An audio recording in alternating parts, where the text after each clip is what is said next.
When farmers renew their license plates, they have a chance to make an investment in the future of Kentucky agriculture with a voluntary donation of up to $10 to the Ag Tag Fund. Donations are divided equally between FFA, 4-H, and the Department of Agriculture to support youth development, scholarships, and program grants that all help to grow tomorrow's leaders. So how is Ag Tag supporting local 4-H clubs and projects? Lindsay Dewig is the leader of the Dairy Goat Club that's still relatively new, but teaching youth important skills and responsibility. One of the biggest things about 4-H is that these kids work with these animals every single day. Like, showing livestock is not easy. These kids have to get up in the morning, they have to feed their animals, they have to make sure they have warm water in the winter because these goats are spoiled and they want warm water. And when it's cold outside, these kids do not want to get up and go out there and take care of them, but they have to because these animals depend on them.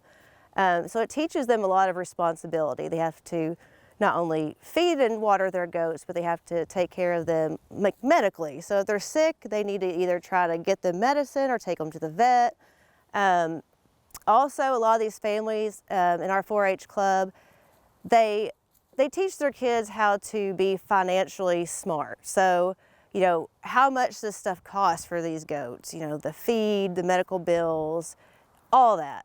And are they bringing any money back in? So are they selling goat milk? Are they making products out of goat milk? Are they selling the babies? You know, however they can make money, you know, are they coming out ahead?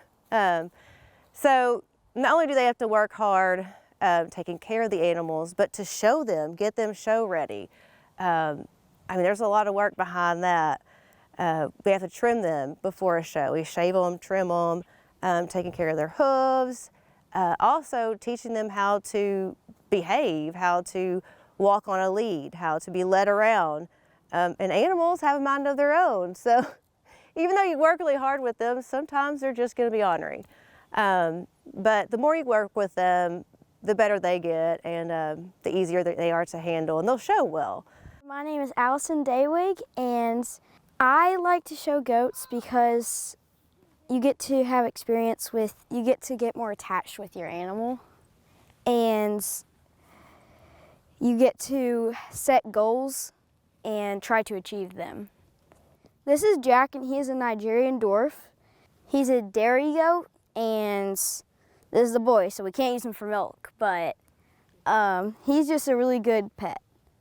You start out when they're babies, and you usually bottle feed them, and then you have to train them to be able to walk on a leash and to, well, just be nice in general. You have to train them to, well, you don't have to, but this is something that I've been working on, is trying to train Jack here to pull a wagon. He's gonna be a little bit jumpy because this is his second day doing this, but my goal this year was to train goats to pull a cart. It's been pretty easy with him so far because he's a really good goat, but he's doing, I think it was like 85 pounds yesterday. Come on, come on, buddy. I mean, he's doing really good. So what I'm doing here is brushing her. So before shows, you have to groom them, which also includes shaving them. You have to do their hooves and clean their ears out. And this is what we usually do before shows because it helps them, their coats look better because there's not as much hay and stuff in it. It's really fun, and you get more attached with your animal. You get to compete against other kids your age, and well, Jack is just, he's cute, so he likes to do a lot of adorable things.